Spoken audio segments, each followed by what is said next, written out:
चला रहे हैं क्या? शिवपाल यादव इतने लंबे समय से राजनीति में हैं, कर देंगे फिर कितनी बार विधायक हुए हैं, मंत्री हुए हैं। शिवपाल यादव कभी पहले तो आज तक शिकायत आई नहीं वो किसी को धमका रहे हो।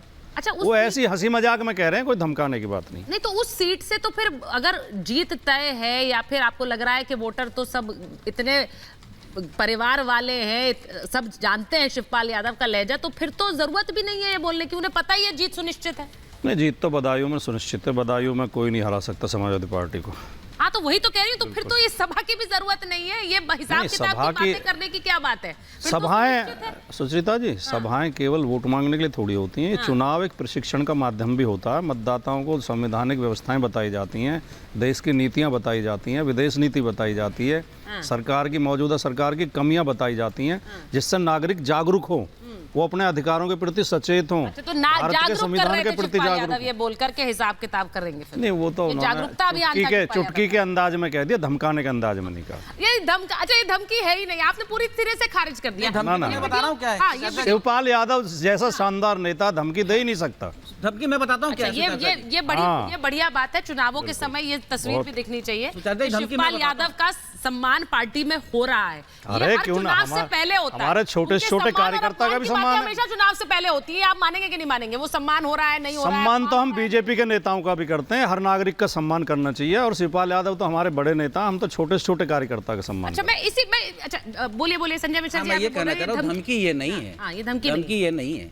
धमकी तो ये है कि जब मंच लगा करके प्रधानमंत्री जी कहते हैं ये मोदी है, लेने के देने पड़ेंगे, वो पाकिस्तान भेज देंगे। किसके लिए था ये? प्रधानमंत्री का स्टेटमेंट है। दूसरी तरफ ये तो सिर्फ ट्रेलर है, पिक्चर बाकी है। किसको कह रहे हैं वो? किसको कह रहे हैं? ये धमकी नहीं है, ये धमकी है। देश का प्रधानमंत्री जनता को डरा रहे हैं, अगर जनता के प्रतिनिधि को डरा रहे हैं, ये धमकी है। जनता को डरा रहे हो? देश को बिल्कुल, इससे देश को बड़ा इंटरेस्टिंग है, जनता को डरा रहे हैं। ये बड़ा इंटरेस्टिंग है कि जहां प्रधानमंत्री वोटर का नाम कुछ नहीं ले रहे हैं, वहां वो जनता को धमका रहे हैं। यहाँ पर वो वोटर को सीधे संबोधित करते हुए कर रहे हैं, लेकिन वो प्रेम से बात कर रहे हैं। अमेरिका को डरा रहे हैं, प्रेम से बात कर रहे हैं। धमकी मैं बताऊं क्या होती है। आपने क्योंकि शिवपाल जी के बारे में सवाल पूछा, मैं आरोप नहीं लगाना चाह रहा था। धमकी वो होती है जो बीजेपी के सांसद देश की राजधानी में खड़े होकर कह रहे थे, अगर हम हार गए तुम्हारी बहन बेटियों को घरों से उठा के ले जाएंगे। सुना था ये भाषण आपने? धमकी वो होती है जो बिहार के एक मंत्री कह रहे थे कि अगर यहाँ बीजेपी हारेगी तो पाकिस्तान में पटाखे छूटेंगे। ये लोगों को डराना होता है, भयभीत करना होता है। धमकी ये नहीं है, वो तो अपने शाजिया जी देश में आग लगाएंगे, क्लोजेट वाली बात वो कह रहे हैं। आपके भी बहुत सारे ऐसे बयान हैं जो हॉन्ट करने आ जाएंगे। शिवपाल यादव या उनके बयानों पर नहीं बोलना चाहिए। बोलिए, कौन लगाएगा आग? कौन लगाएगा आग?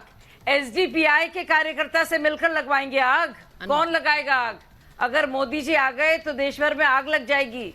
ये किसने कानून बोला? सारे बदल जाएंगे, संविधान बदल दिया जाएगा, लोकतंत्र खत्म हो जाएगा। राहुल गांधी ये ने तो नहीं बोला साजिया जी कह रही हैं, हम तो नहीं कह रहे। इसकी जनता हंसेगी साजिया जी आपके बात पे। अब तो सुनने में देश की जनता हंसेगी सुनने में साजिया दिक्कत जी। हो रही होगी आपको ना। उन्होंने एसडीपीआई की बात सुनने और समझने में किस दिक्कत तरह हो इशारा रही कर रही है वो आप अरे देश की जनता हंस चुकी है। नहीं, उनका इशारा से क्या होता है? जवाब देना, जो सवाल आया है उसका जवाब दें। आपका गृह मंत्री के पद पे बैठकर दिल्ली के चुनाव में पर्चा बांटते हुए बोलते हैं कि इतनी जोर से बटन दबाना कि पाकिस्तान बाग में करंट लगे। ये शिष्टाचार है आपका, ये संस्कार है, ये देश को बनाना चाहती है भारतीय जनता पार्टी। गुंडागर्दी के बल पे देश चलाएंगे आप, इसे कहते हैं तानाशाही। बिल्कुल संजय सिंह सांसद सही कह रहे हैं कि तानाशाही किया है। बिल्कुल, ये आप तानाशाही आपका भारत नहीं एक्सेप्ट करेगा। देखिए, तानाशाही वाला जो आरोप है ये सिर्फ आम आदमी पार्टी का नहीं है हर्षवर्धन जी, से कहना चाहिए। ये तानाशाही वाला आरोप ऐसा लग रहा है विपक्ष ने। हाँ, आग लगाना नहीं, ठीक है, आग लगाना नहीं भाई साहब। थोड़े आप कंफ्यूज हैं या कंफ्यूज करने की कोशिश कर रहे हैं। इतना बेवकूफ ना बनाइए, बहुत ज्यादा चतुराई दिखा रहे हैं ना आप। कोई यकीन नहीं कर रहा, ऐसे खुला खुला धमकी है चैनल के ऊपर। थोड़े ये लहजा आपका धमकी वाला है साजिया जी। आप आम आदमी पार्टी से आई ये तो गलत है संजय जी, आम आदमी पार्टी से आई है। नहीं, वो उनकी बात धमकी आपका, ये बड़ी गलत बात है भाई। उनकी बात आपको धमकी लग रही है। यहाँ पर जिस लहजे में सारे लोग बात करते हैं उस लहजे के कंपैरिजन में उनका लहजा तो कुछ भी नहीं है, वो आपको धमकी लग रही है।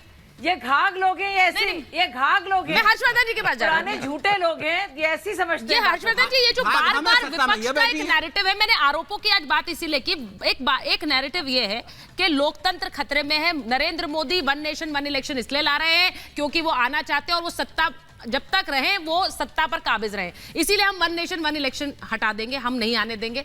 जो सारी घोषणाएं हैं वो इसी क्रम में की गई हैं। नरेंद्र मोदी जो लाएंगे उसे हम रिवर्स करेंगे। और बड़ी एक हास्यास्पद बात लगी मुझे आज के इस संकल्प घोषणा पत्र में। कांग्रेस पार्टी कह रही है अल्पसंख्यकों को खाने पीने पहनने की आजादी हम देंगे।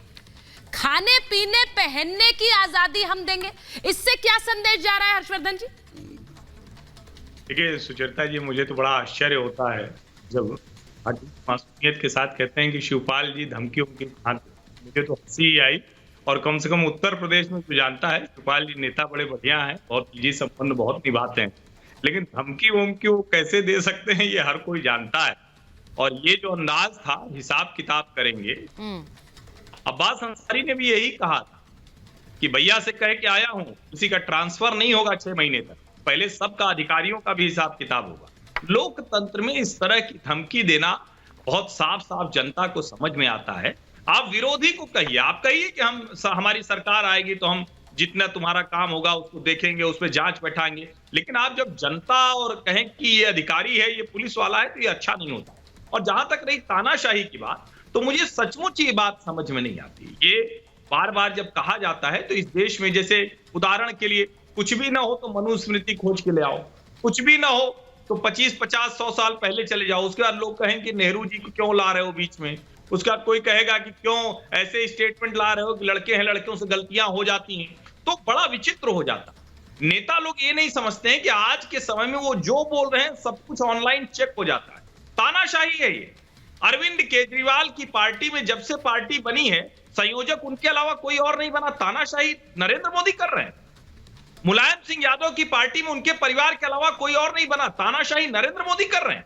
आप गजब की बात करते हैं। मतलब देश के लोगों को एकदम से ही समझ लिया है कि अरे नहीं, वो तो बिल्कुल देखते सुनते समझते ही नहीं।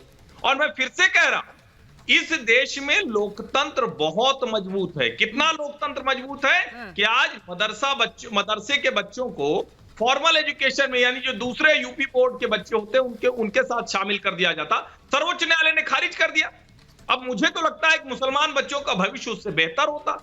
वो 17 लाख बच्चे पढ़ रहे हैं, लेकिन चूंकि मोदी योगी सरकार है तो बहुत लोग इसमें भी हिंदू मुसलमान देखने लगे। मुझे जो घोषणा पत्र था कांग्रेस का अनुज जी, उसमें सबसे जो अटपटी बात लगी वो यही लगी कि हम अल्पसंख्यकों को खाने पीने पहनने की आजादी दिलाएंगे। इसका क्या मतलब है? यहाँ क्या अल्पसंख्यकों को खाने पीने पहनने की आजादी नहीं है? ये किसी भी घोषणा पत्र का हिस्सा आज के समय में किसी पार्टी का कैसे हो सकता है? शाजिद, हाँ अनुज जी पहले आप बोलिए, फिर शाजिद जी के पास जाओ। देखिए, घोषणा पत्र जो कांग्रेस का आया है, मुझे लगता है आपने खाली अपना सेलेक्टिव होकर के आपने पढ़ा है। 36 पेज के घोषणा पत्र में अगर आप 5 जो मुख्य गारंटी, ये हिस्सा तो है उसका, ये हिस्सा है और होना चाहिए। सवाल खड़े करेगा उसी पर तो चर्चा होगी। किसी भी देश में वहां पे माइनॉरिटीज की जिम्मेदारी लेना, माइनॉरिटीज के जो है हितों का ध्यान रखना आप इसके साथ ये भी कह रहे हैं अनुज जी कि और ये हमारी जिम्मेदारी बनती है